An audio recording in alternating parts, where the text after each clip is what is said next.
Muy buenas tardes, hermanos. Se ha llegado la hora, hermanos, el día y la hora para poderles recibir en este lugar. En este lugar se reúne la Iglesia de Cristo, conocida como la Iglesia de Cristo en Álamo, la cual se complace en recibir a cada uno de ustedes. Nos llena de gozo, nos llena de alegría, nos llena de emoción el corazón de recibirles para que juntos podamos confraternizar, para que juntos podamos exaltar y glorificar el nombre de nuestro Dios. Agradecemos enormemente a nuestro Padre Celestial por tan hermoso privilegio que nos concede. Esperamos se cumpla el propósito por el cual estar aquí, por el cual estamos aquí. Nos unamos en esa comunión en Cristo, pero que juntos también, hermanos, glorifiquemos el nombre de nuestro Dios. A nombre de la Iglesia de Cristo, a nombre de nuestros ancianos, Humberto Hernández y David Chapa, les decimos bienvenidos. Vamos a iniciar, hermanos, en esta hora. Vamos a estar atentos a cada uno de los actos que estaremos llevando a cabo.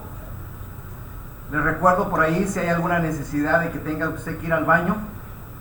Tenemos dos baños aquí de mi lado izquierdo, hombre y mujer, y tenemos otros dos baños en la parte del comedor al fondo.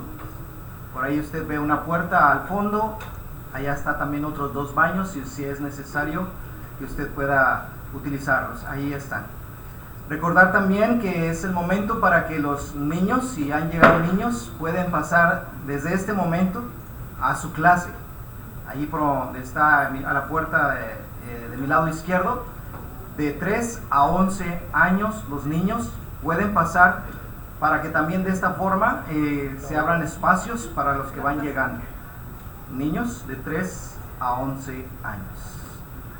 Ya las maestras están ahí listas para recibirlos, ¿ok? Por ahí también se les va a dar de comer para que no estén con la preocupación. Se les va a atender de la mejor manera. Bien, hermanos, pues déjenme en esta tarde darles el orden de cómo se estará llevando a cabo este servicio de adoración. No sin antes recordar lo que en el anuncio a mis espaldas dice: por favor, ponga su teléfono en modo silencio. ¿Cuál es el propósito? Que no haya interrupciones, que no haya distracciones, hermanos. Que cuando cantemos estemos concentrados en el canto. Que cuando estemos escuchando la palabra de nuestro Dios, eso es lo que estamos haciendo. O cuando estamos orando, nada nos interrumpa. ¿Ok? Entonces, de una manera respetuosa, les pido por favor, chequen su celular para que no vaya a sonar. Quizá a lo mejor piense usted que ya lo puso en modo silencio y quizá no. Puede usted checarlo para que no nos interrumpa nada, hermanos, por favor. Bien, el orden de en esta tarde, hermanos, será de la siguiente manera. Nuestro hermano Erlich Vázquez será el encargado de llevarnos en la primera oración. Los cantos en esta ocasión estarán dirigidos por nuestro hermano Palomares, Rodrigo Palomares. Después de los cantos tendremos la presentación en esta tarde de nuestro hermano predicador invitado en esta ocasión. En invitación, nuestro hermano Rodrigo Palomares. De ahí daremos lugar a los anuncios a cargo de nuestro hermano David Chapa. Si usted tiene todavía un anuncio, quiere que lo digamos, puede usted hacérselo llegar al hermano David Chapa para que pueda en el momento de los anuncios compartirlo. Un último canto por nuestro hermano Rodrigo Palomares y después tendremos una oración final. En esta ocasión estará a cargo de nuestro hermano Alejandro Vega la última oración, por favor, y de esta manera, hermanos, terminaremos. Después tendremos un convivio. En la última oración encargamos a nuestro hermano Alejandro que pueda incluir los alimentos. Hermanos, vamos a iniciar este culto de adoración a nuestro Dios. Gocémonos en el amor de nuestro Dios. Dios les bendiga a cada uno, hermanos. Dejo lugar a nuestro hermano Erlis. Les invito a estar de pie.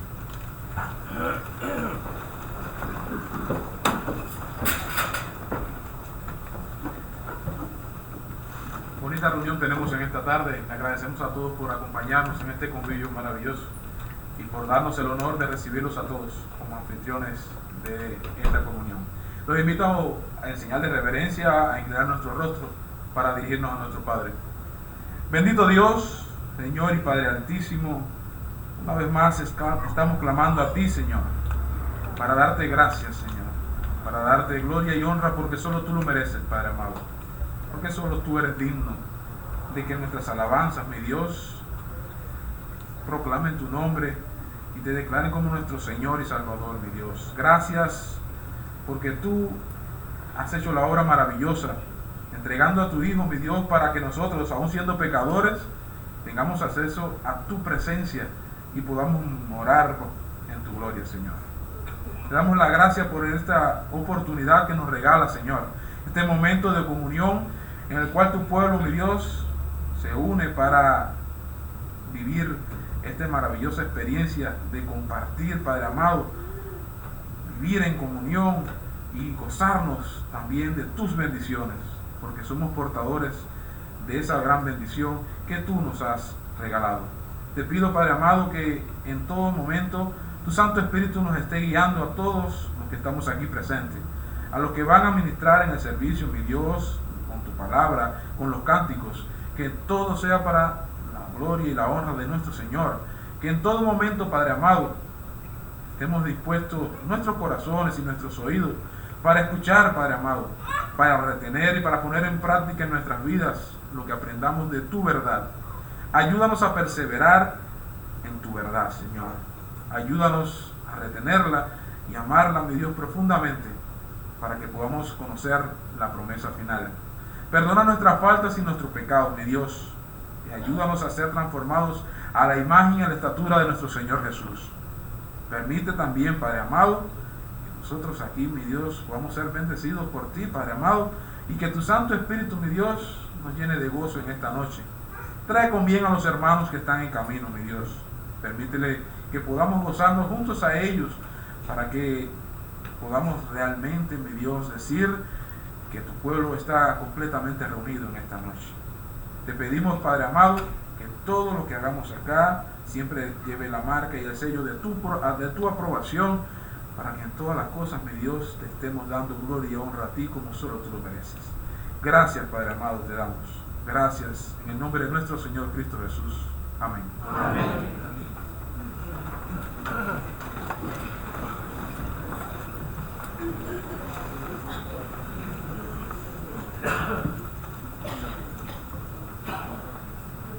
Un momento hermoso para glorificar el nombre de nuestro Dios, pero sobre todo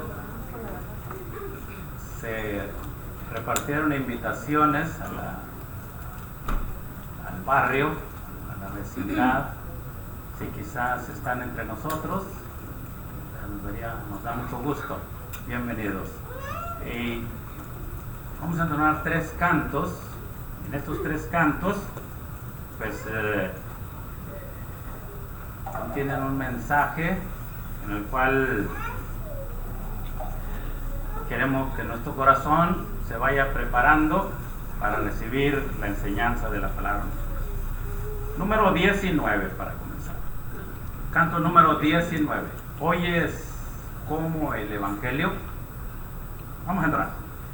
Oyes como el Evangelio alcanzado ofrece paz, pues segura, alma mía, la promesa a ti se da. Bien alguno y no veo corrupción tan solo hay.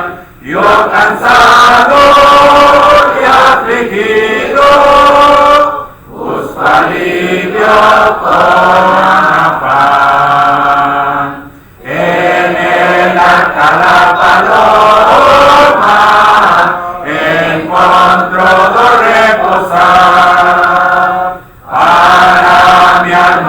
atribulada, el Señor alcanzará. Combatido vengo y crece el diluvio sin cesar. Ábreme Jesús mi hermano, rugirá la tempestad. Amparada ya en tu seno, puede el alma respirar. El reposo que promete siempre la segura paz. Oh, cuán dulce mis oídos fue tu acento celestial. Ven a mí, ven el descanso, solo en mí podrás hallar.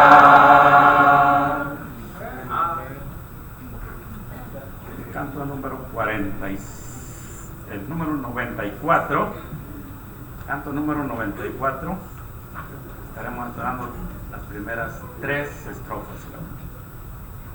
Número 94.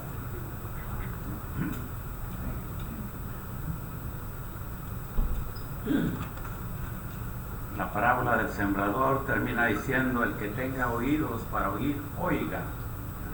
Era la pregunta del primer canto. ¿Oyes como el Evangelio? Este canto es la luz de Dios. Es necesario dejar penetrar. Número 94. Si al cruel enemigo temes combatir, si la duda gloria siempre tú existir, que la hermosa luz de Dios fulgure en ti y serás feliz así. Deja penetrar la luz, deja penetrar la luz, que la hermosa luz de Dios fulgure en ti y serás feliz así. Si tu fe en Jesús muy flaca y débil es, si Dios no contesta tu ferviente fe, que la hermosa luz de Dios fulgure en ti y serás feliz así. Deja penetrar la luz, deja penetrar la luz, que la hermosa luz de Dios fulgure en ti y serás feliz así. Si feliz el cielo anhelas alcanzar y del mal y las tinieblas escapar, que la hermosa luz de Dios fulgure en ti y serás feliz así. Deja penetrar la luz, deja penetrar la luz, que la hermosa luz de Dios fulgure en ti y serás feliz así.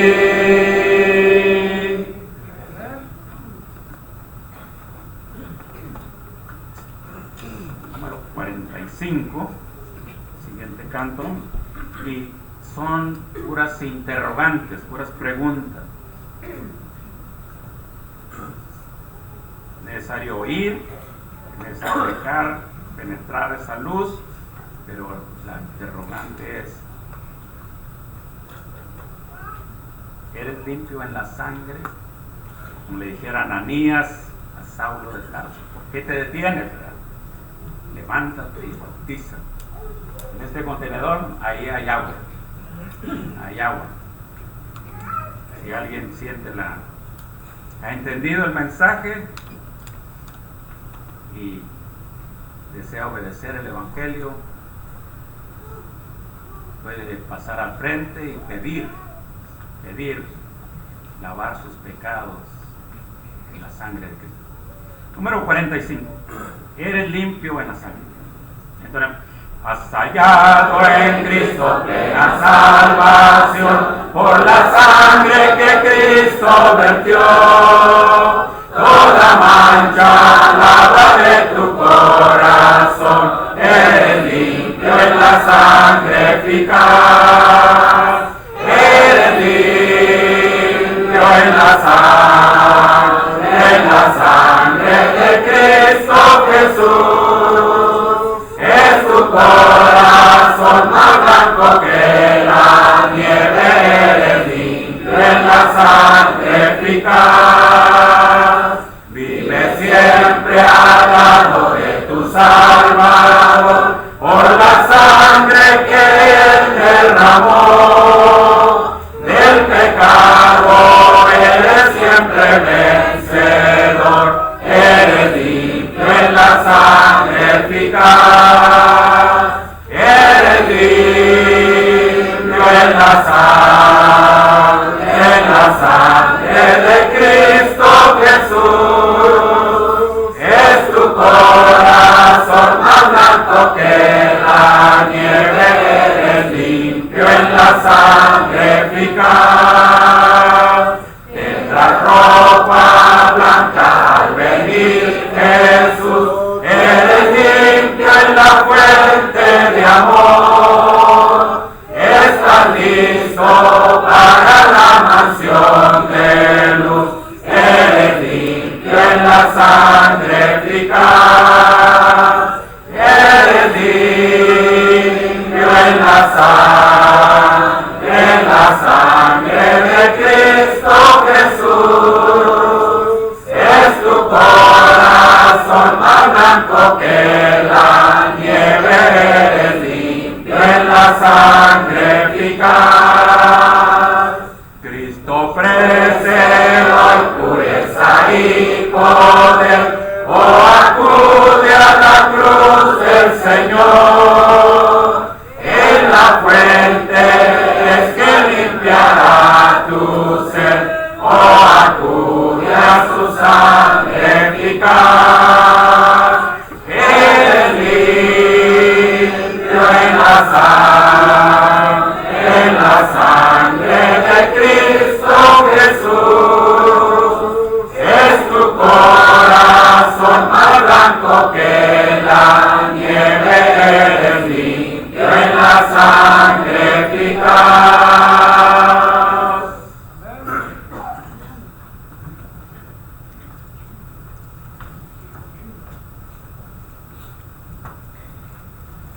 Ha llegado el momento, hermanos, de meditar en la palabra de nuestro Dios. Y para ello, pues, está entre nosotros nuestro hermano Uriel López, a quien le acompaña a su esposa, nuestra hermana Lourdes, y sus dos hijos, Samuel y Daniela. Nos complace tenerlos con nosotros y le agradecemos en gran manera a nuestro hermano Uriel que haya atendido al llamado para que él sea en esta tarde el portavoz de la palabra, del mensaje. Jesús te llama, es el tema, hermanos. Basado en Apocalipsis, capítulo 3, versículo 20. He aquí estoy a la puerta y llamo. Si alguno oyere mi voz y abre la puerta, entraré a él, cenaré con él y él conmigo. Un llamado a la iglesia, hermanos.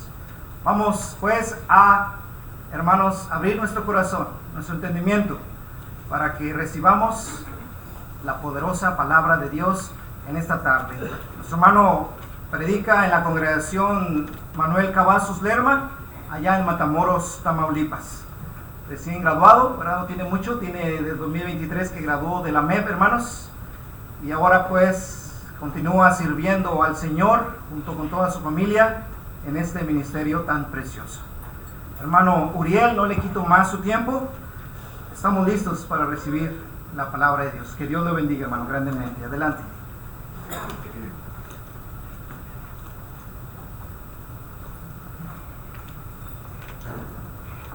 Muy buenas tardes, hermanos. amigos que nos visitan en esta hora. Le damos las gracias primeramente a nuestro Dios, el cual ha provisto lo necesario para que actividades como estas, hermanos, se puedan llevar a cabo con el propósito de darle la honra, de darle la gloria a aquel que nos creó, aquel que nos da todas las bendiciones y aquel que merece toda nuestra devoción. Asimismo, damos gracias a los hermanos de esta congregación que hicieron la invitación a este servidor. Y aquí estamos, hermanos, gracias a Dios por ellos. De igual manera, bienvenidos tus hermanos, nuestros amigos en esta tarde. Vamos al pasaje, hermanos, de Apocalipsis capítulo 3, versículo 20.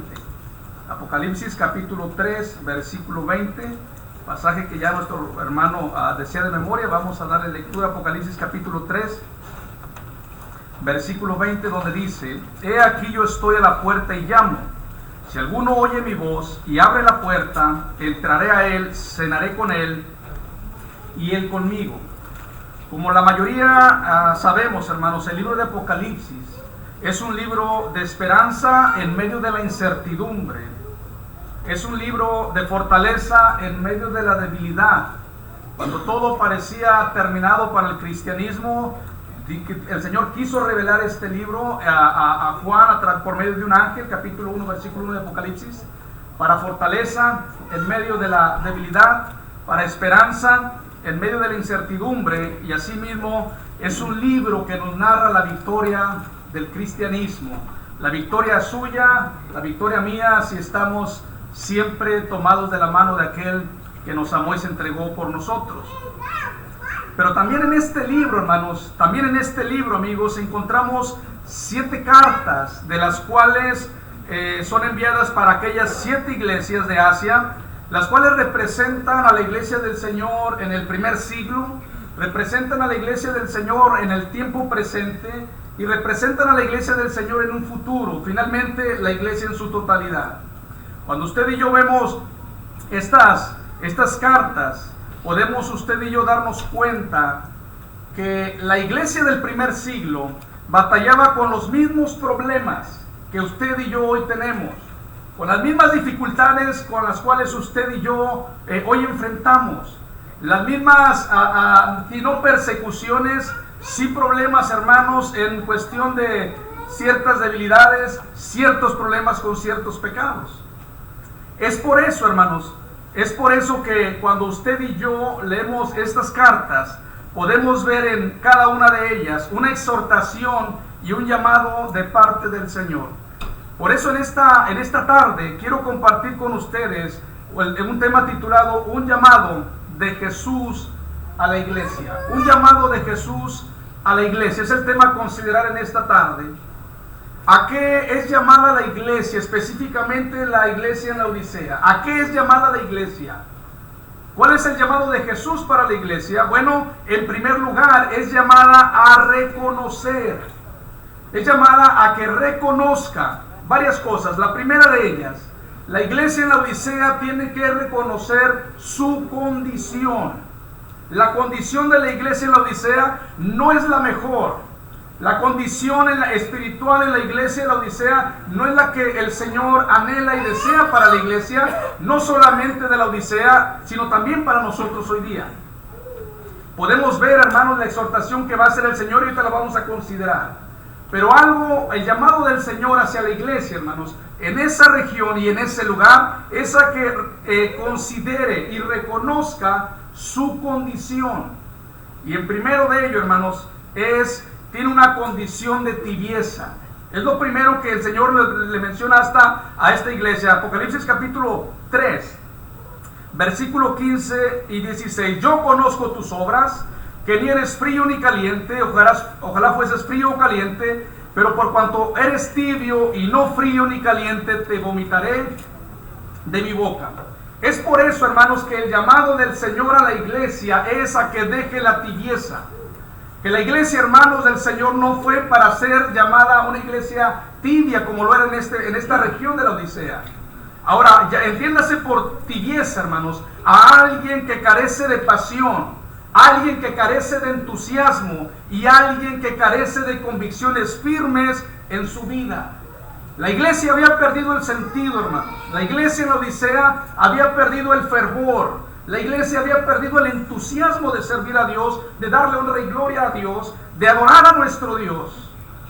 Y ese es un problema grave que la iglesia en la Odisea, hermanos, estaba enfrentando. Y es por eso que el llamado del Señor, hermanos, antes de cerrar la revelación, quiso enviarle esa carta a esa iglesia que tanto necesitaba el llamado que el Señor le está haciendo. Miren, algo importante, hermanos, en este asunto que queremos considerar y que hemos leído ahí en el versículo 15 y 16, es la condición de la iglesia, hermanos. Una iglesia que pierde el entusiasmo. Una iglesia que pierde, hermanos, esa convicción firme en su vida de saber que el Señor es el digno de toda honra y de toda gloria. A veces en la vida cristiana que hoy vivimos, hermanos, hemos perdido a veces el entusiasmo de servir a Dios.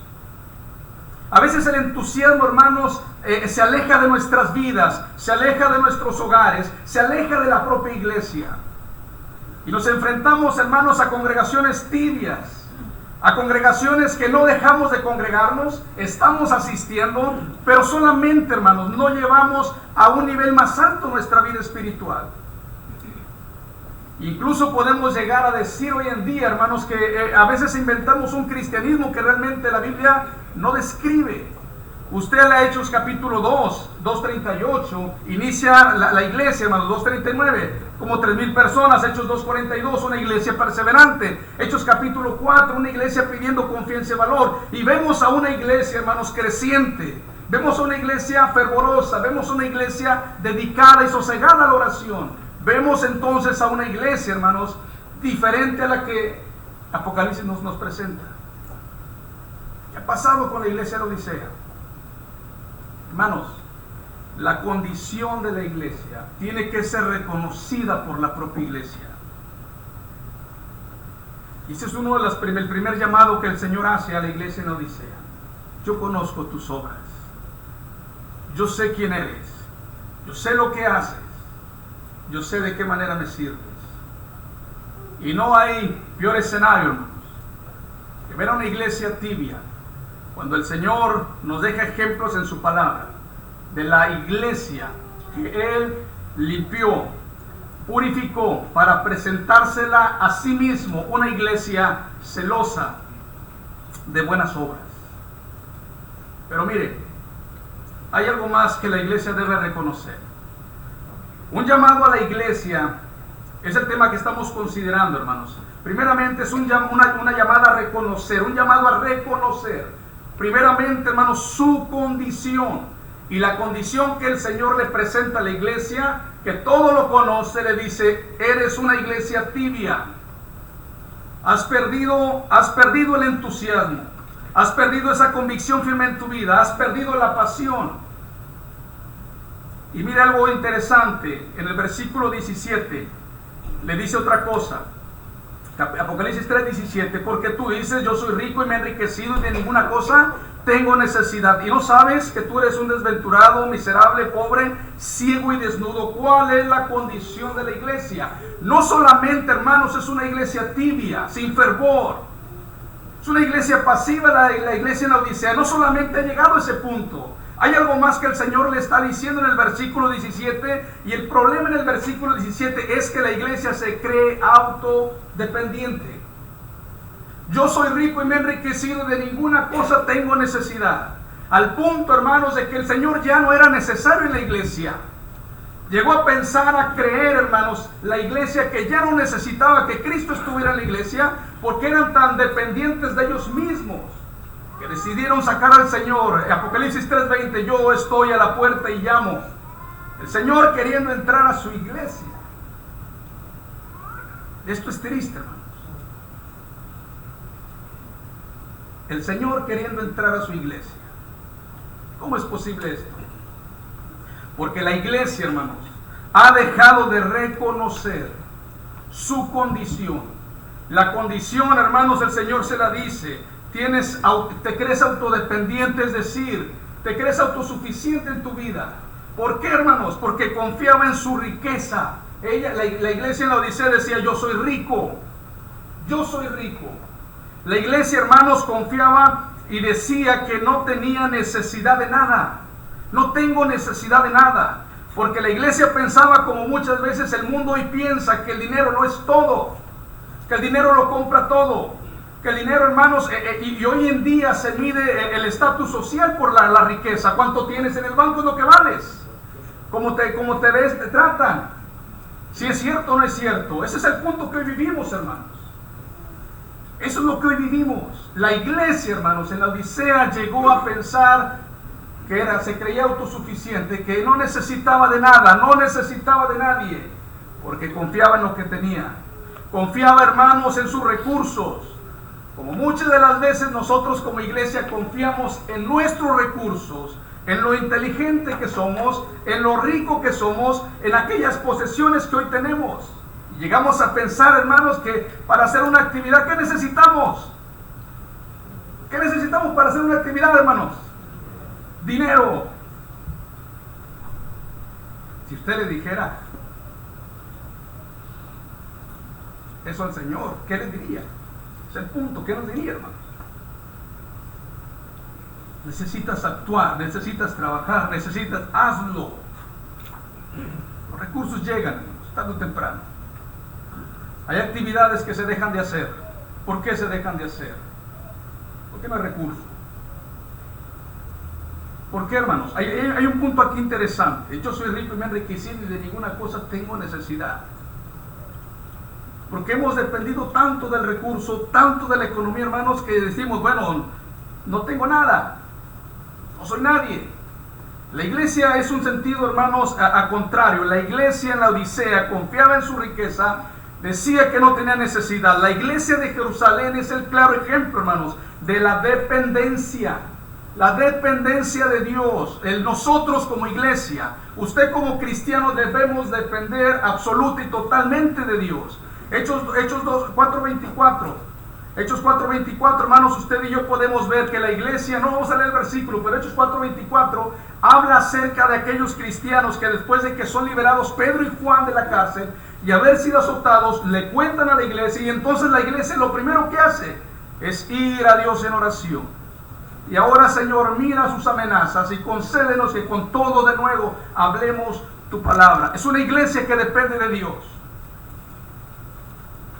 No depende de la situación económica, no depende de la situación social, no depende, hermanos, de la situación que en el mundo esté pasando. La iglesia depende de Dios y se va de rodillas y empieza a orar a Dios. Pero también, hermanos, en el 32 usted también lo puede considerar. Y ninguno decía ser suyo propio nada, sino que cada quien, hermanos, lo traía y lo compartía. Porque la iglesia de la Odisea tenía un problema. Confiaba en la riqueza más que en Dios, más que en el Señor. Confiaba en lo que tenía más que en el Señor, hermanos.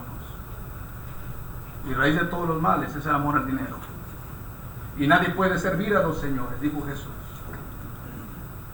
Pero hay algo más que usted y yo podemos considerar. El llamado de Jesús es un llamado a reconocer, hermanos, su condición de tibieza, de autodependencia y también de pobreza espiritual. Apocalipsis 3:17, el Señor le dice, tú eres un pobre. Y usted me dirá, bueno, pero es que en Mateo capítulo 5, versículo 3 dice, bienaventurados los pobres en espíritu, porque de ellos es el reino de los cielos. Pero ahí tiene otro sentido, hermanos. En Mateo capítulo 5, versículo 3 habla de aquel hombre que reconoce su condición, su pobreza espiritual, y que no hay más y no hay otra opción que venir al Señor. Es la única opción. Pero aquí Apocalipsis, hermanos, habla de la pobreza espiritual, es decir, aquella iglesia, hermanos, que se ha alejado del Señor. Entonces, ¿cuál es la condición, hermanos? ¿Cuál es la condición de la iglesia en la Odisea? La iglesia en la Odisea tiene pobreza espiritual. Es cierto, económicamente, hermanos, no había problemas en la iglesia. No había problemas en la iglesia, hermanos. Económicamente tenían economía,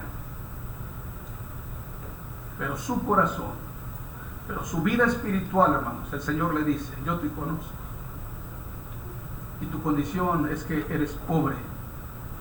espiritualmente, porque las riquezas están en mí, dijera el Señor. Efesios capítulo 1, versículo 3. Bendito sea el Dios y Padre de nuestro Señor Jesucristo, que nos bendijo con toda bendición espiritual en los lugares celestiales en Cristo Jesús.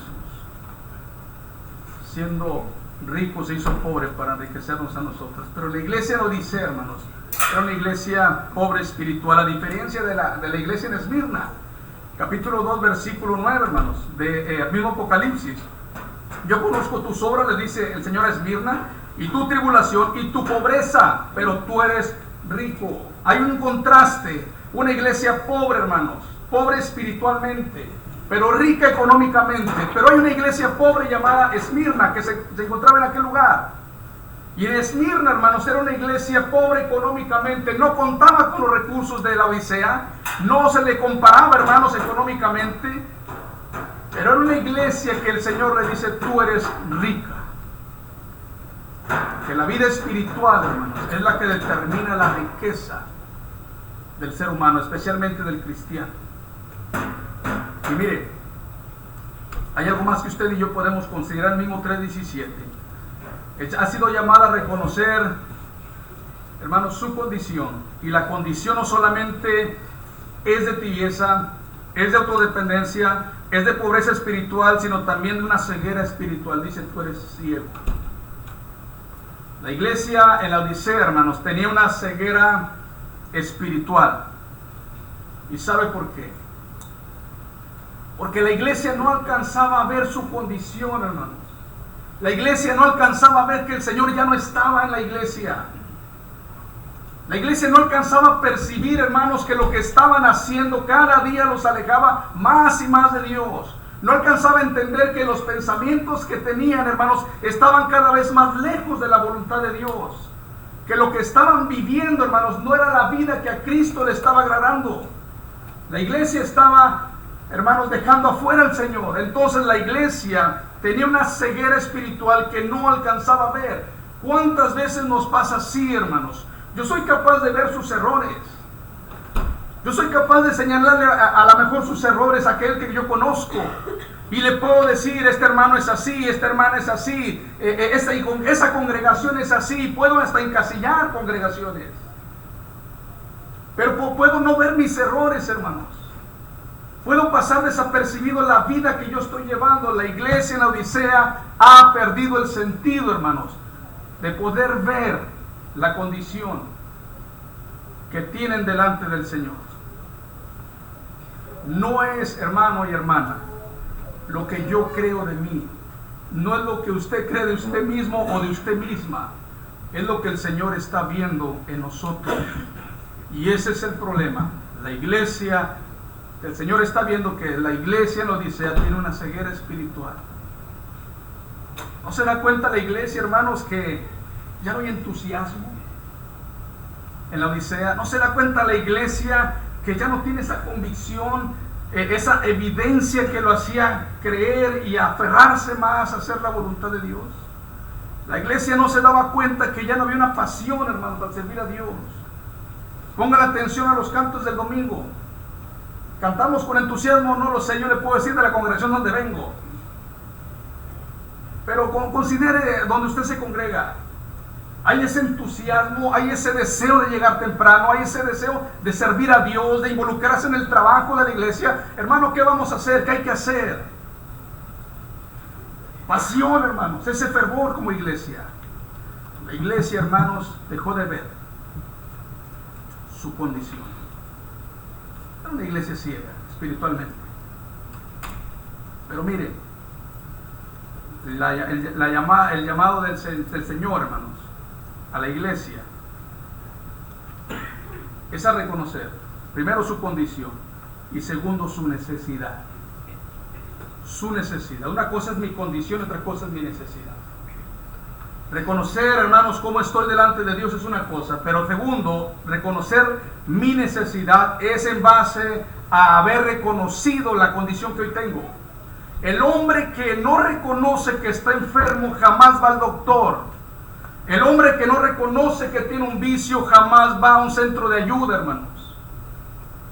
El cristiano que no reconoce su condición jamás, hermanos, reconocerá la necesidad de venir al Señor una vez más y decirle, como el hijo pródigo: Padre, perdóname por ser una iglesia tibia, por haber perdido ese entusiasmo en actividades como estas, por haber perdido ese fervor al momento de servir, por haberme olvidado, perder la pasión de buscar cualquier pretexto para congregarme con mis hermanos. Pero mire, ¿sabe cuál es la necesidad de la iglesia? 3:18. Por tanto yo te aconsejo, el Señor está hablando, por tanto yo te aconsejo que de mí compres oro refinado en fuego, para que seas rico, y vestiduras blancas para vestirte, que no descubra la vergüenza de tu desnudez, y unge tus ojos con colirio, para que veas. ¿Cuál es la necesidad de la iglesia en la Odisea? La condición ya la vimos. La necesidad era entender cuál es la verdadera riqueza, hermanos.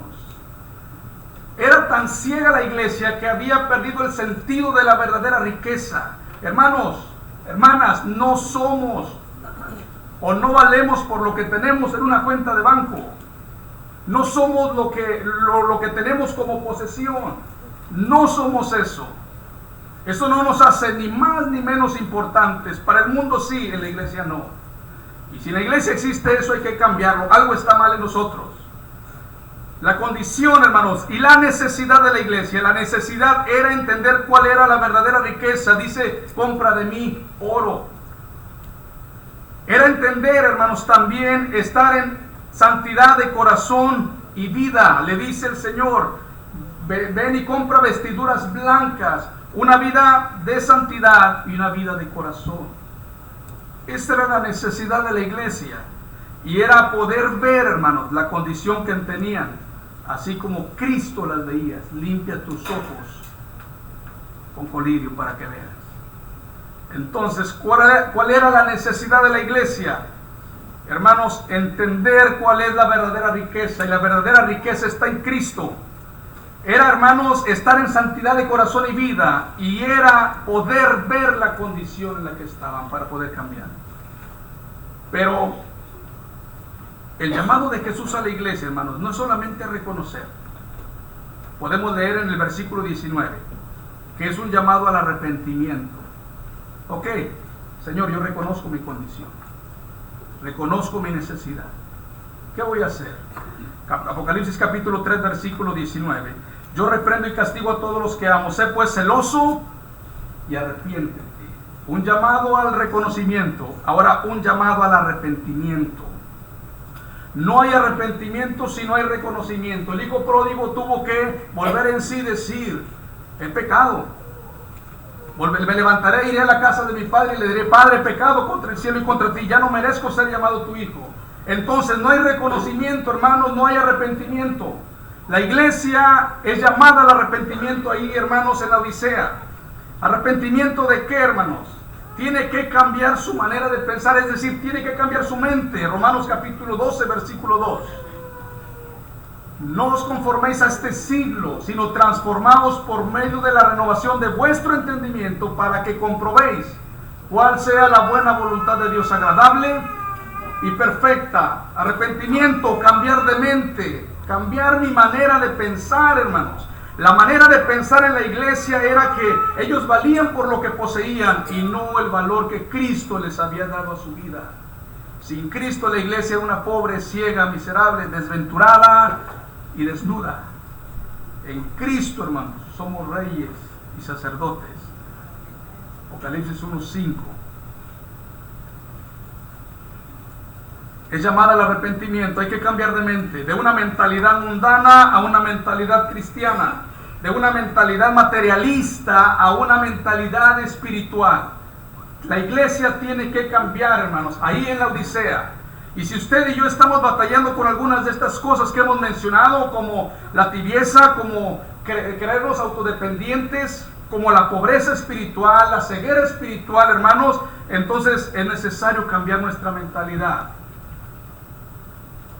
Porque la mente, hermanos, se renueva y se renuevan nuestras acciones. Se ha puesto a pensar, amigo, hermano, hermana, ¿Por qué a veces tratamos de cambiar alguna actitud mala, sea nuestra manera de hablar, alguna acción que hacer, y no podemos? Porque estamos tratando de cambiar de lo exterior, hermanos, hacia afuera. Y para los romanos dice no. Romanos capítulo 12, versículo 1. La transformación, hermanos, a exterior. Pero Romanos 12:2 es la transformación interna, la mente. La Biblia, Dios habla hoy, hermanos, en ese versículo, Romanos 12:2, dice: cambiemos nuestra manera de pensar para que cambie nuestra manera de vivir. La iglesia tiene un llamado del Señor al arrepentimiento, es decir, cambiar su mente. También es decir, hermanos, cambiar de acciones. Acciones de haber sacado al Señor de la iglesia. Apocalipsis 3:20, he aquí yo estoy a la puerta y llamo. Si alguno oye mi voz y abre la puerta, entraré a él, cenaré con él y él conmigo. ¿Dónde está el Señor, hermanos? Fuera de la iglesia. Porque los principios establecidos por Él, porque los mandamientos establecidos por Él, porque la doctrina establecida por Él no están siendo practicados en la iglesia de la Odisea. ¿Qué habló Jesús del materialismo, hermanos? ¿Qué habló Jesús de la riqueza? No os afanéis por el día de mañana, que habéis de comer, que habéis de beber o que habéis de vestir. No enseñó eso Jesús. Pero la iglesia dice: yo soy rico y me he enriquecido. ¿No enseñó Jesús acerca de eso, hermanos? El Señor estableció y comprometió al Padre diciendo: mi Padre te va a dar eso. Pero llega un punto, hermanos, en que yo ya no me conformo con bebida, con comida y con vestido. Yo quiero algo más. Que para mí, yo siempre les digo, hay cosas que son lujo y hay cosas que son una necesidad. Y hoy en día nosotros cosas de lujo las hemos convertido en necesidad. Porque cuando el Señor creó al ser humano, no creó todo lo que hoy tenemos. Y el hombre vivía, y el hombre existía, y el hombre, hermanos, comía, se alimentaba, hacía las cosas siempre. Pero hoy hemos llegado a un punto donde hay muchas cosas que son lujos, pero para mí son necesidad. Mire, algo importante, hermanos, que la iglesia ha sido llamada al arrepentimiento. Tiene que cambiar la mente. Si no cambia la mente, no cambian las acciones. Usted y yo podemos pasarnos luchando contra el mismo pecado, contra el mismo problema, contra la misma debilidad. Pasaremos años. Pero si esto no se renueva, estas manos, hermanos, seguirán lastimando en lugar de servir. Estas palabras seguirán dañando en lugar de bendecir. Mi vida, en lugar de ser bendición, hermano, será para perjuicio de la gente. Necesita cambiar nuestra manera de pensar. Un llamado al arrepentimiento. Tiene que cambiar las acciones de la iglesia. Tiene que volver, hermano, abrirle la puerta al Señor para que Él entre. Deberían de abrir la puerta. Es una de las condiciones más tristes, hermanos, que una iglesia esté sin Cristo y piense que todo está bien. Una iglesia sin Cristo, hermanos, es aquella que perdió su identidad. Una iglesia sin Cristo es aquella que perdió su propósito. Y una iglesia sin Cristo es aquella que ha perdido su pertenencia. Y si esto no existe, hermanos, una iglesia sin Cristo está muerta. Y hay que cambiar esa situación. Preguntémonos, ¿cómo estoy como iglesia del Señor? Una llamada al arrepentimiento, cambiar de mente, cambiar de acciones y cambiar de rumbo. ¿Hacia dónde iba la iglesia de la Odisea? Apocalipsis 3:19, ya no lo voy a leer por el tiempo, hermanos. Apocalipsis 3:19 dice: yo castigo, yo reprendo y castigo. Iba al castigo del Señor. Cambiemos de rumbo, hermanos. Si es que tenemos algunos problemas como la iglesia en la Odisea. Pero hay una tercera cosa, hermanos, en la que consiste el llamado que Jesús hace a la iglesia. Hace un llamado al reconocimiento, hace un llamado al arrepentimiento y hace un llamado, hermanos, a la victoria. Fíjese en el capítulo 3, versículo 21, al que venciere, ya no le vamos a leer más, al que venciere, hermanos, al que venciere, es una llamada a vencer, hermanos, a vencer el propio yo, porque ese es uno de los problemas que tenía la iglesia de la Odisea. yo soy rico, yo me he enriquecido y yo no tengo necesidad. La iglesia egoísta, la iglesia pensando en ella misma. Yo. La iglesia tiene que vencer, hermanos, el propio yo. Tiene que vencer ese egoísmo. Tiene que vencer esa dependencia, hermanos, a las cosas materiales y no al Señor. Tiene que vencer también la tibieza. Tiene que vencer la ceguera. Tiene que vencer la pobreza espiritual. La iglesia tiene que vencer y el Señor está llamando al que venciere.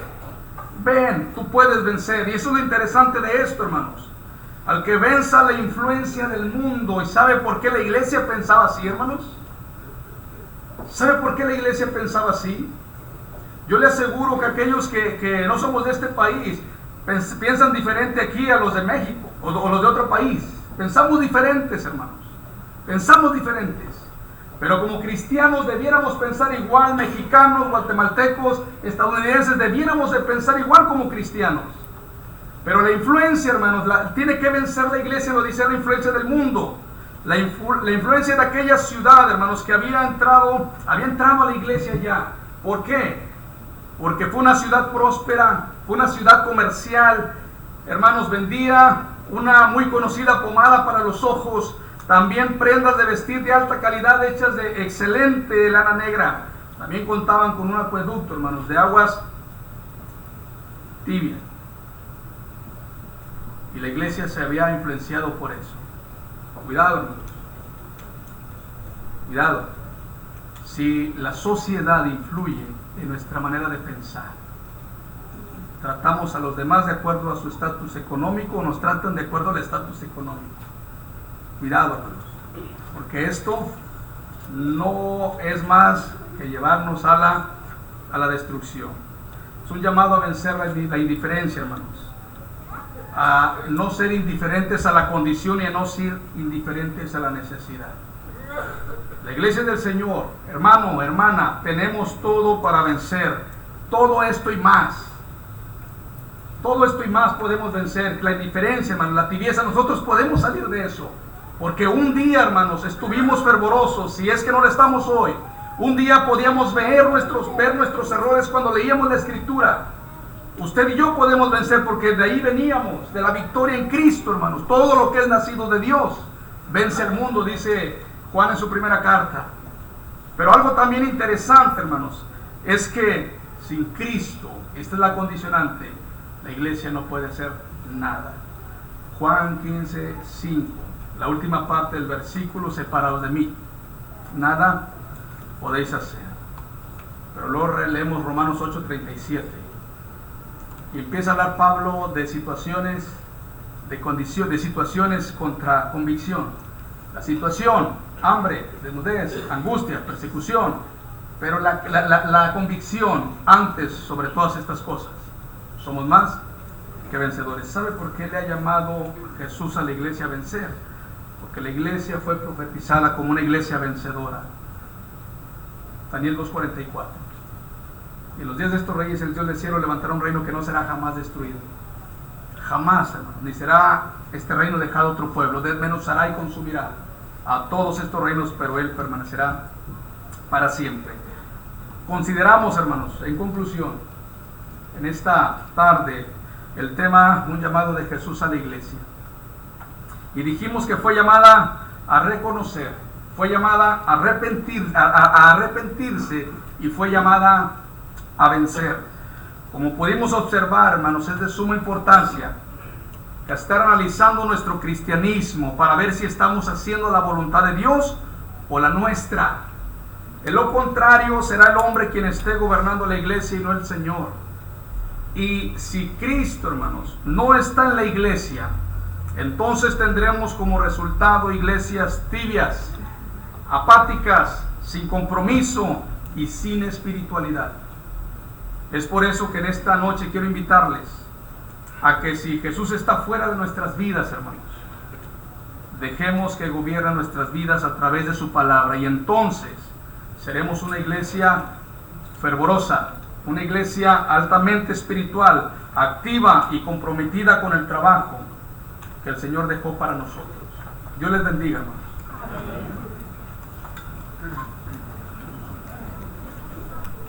Puestos de pie, por favor.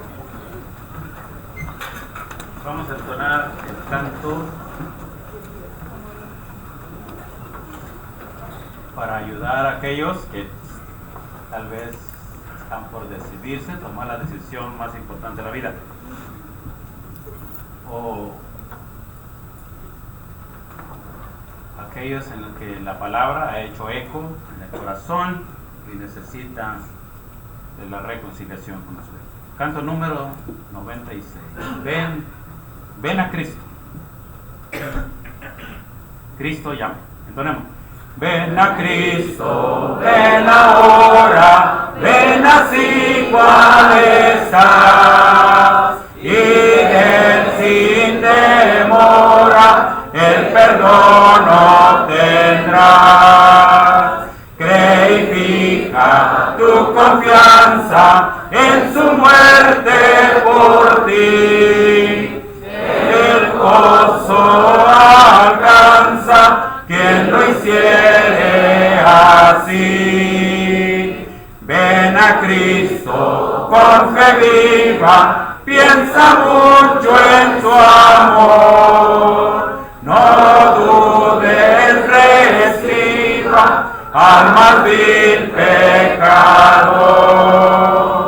Él anhela recibirte y hacerte merced, las puertas abrirte al eterno placer.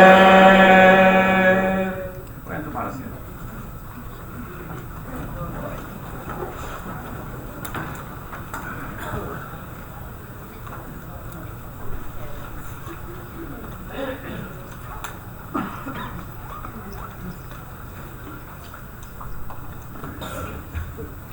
Es hermoso ver a muchos de ustedes, nuestros hermanos, aquí con nosotros.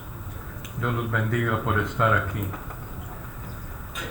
Voy a dejar el tiempo para nuestro hermano Humberto y luego, después de lo que él tiene para presentarnos, tendremos la oración por el hermano indicado ya por nuestro hermano García. Hermano.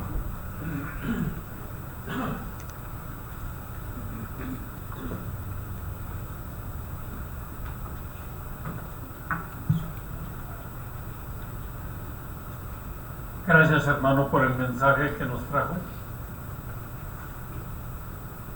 La mayoría de los ministros nos preocupamos por querer interpretar Apocalipsis cuando nos debíamos de conformar con saber los primeros capítulos que pertenecen a la iglesia. El que tiene oído para oír, oiga lo que el Espíritu Santo dice a las iglesias. Gracias por el mensaje. Adelante, hermano. Y me da mucho gusto ver hermanos y hermanas, porque los miro que hace más de 50 años que están fieles al Señor. Y los que he conocido últimamente están siendo fieles al Señor. Solamente de parte de esta oración, gracias por las atenciones prestadas para con nosotros y venir a acompañarnos. Esto nos estimula. Esperamos que ustedes también se estimulen al ver tanto hermano y estrechar las manos. Pero no nos olvidemos, seamos ricos para con Dios. Que el Señor les bendiga y gracias por sus atenciones.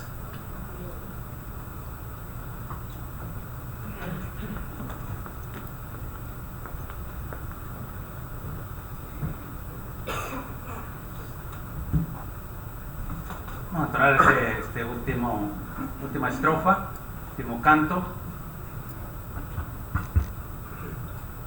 Todos puestos de pie, hermano, por favor. Una estrofa solamente, una estrofa, hermano, de este último canto, y así puestos de pie permaneceremos para la oración final. El canto de gloria. Primera estrofa. Entonemos. Cuando mis luchas terminen aquí y ya seguro en los cielos esté, cuando el Señor mire cerca de mí, por las edades gloria será. Esa será gloria sin fin, gloria sin fin, gloria sin fin, cuando por gracia su faz pueda ver. Esa mi gloria sin fin ha de ser.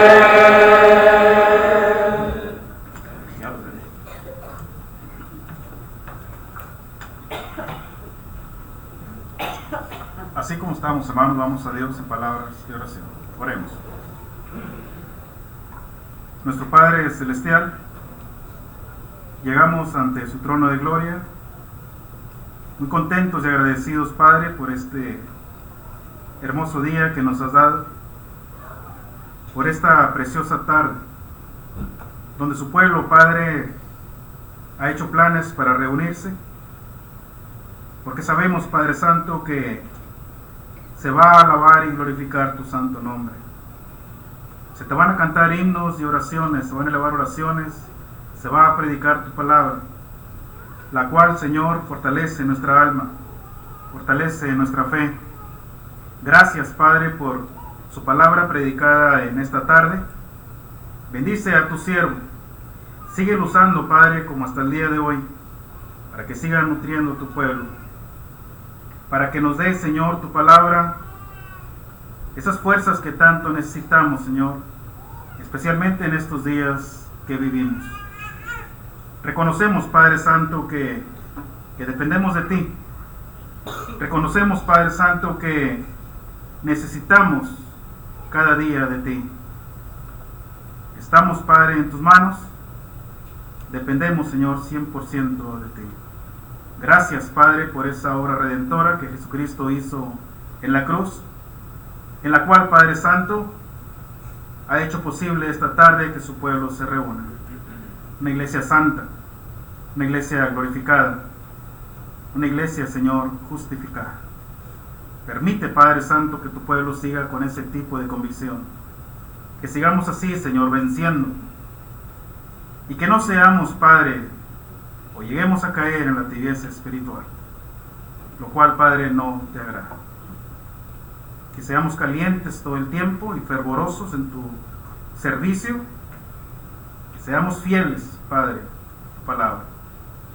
Bendice esta congregación que con mucho esfuerzo, Señor, ha hecho posible esta campaña. Bendice a cada uno de los miembros de esta congregación. Bendice a sus ancianos. Bendice al predicador de esta congregación. Gracias, Padre Santo, porque el día se llegó y siempre pensando en que todo se haga para la honra y gloria suya. Le rogamos, Padre Celestial, que bendiga los planes de su pueblo, las actividades próximas. Permite, Padre, que su pueblo se reúna. Ese es el propósito, Señor, de nosotros. Y un día, no muy lejano, Padre, también estar en las moradas eternas juntamente, como lo hacemos hoy. Unidos, Padre, como usted desea. Bendiga, Señor, también los alimentos que con mucho gusto, Padre, esta congregación ha ofrecido a todos los miembros. Bendice, Padre, las manos que la prepararon. Bendice el hogar de cada uno de tus hijos, para que nunca falten. Y no se olvide, Padre, del huérfano y de la viuda. Permíteles llegar ese plato también de su mesa. Perdona nuestros pecados si le hemos ofendido en alguna manera. Y pase por alto todo aquello, Señor, lo cual le ofende. En Cristo Jesús se lo rogamos y le damos gracias. Amén. Amén.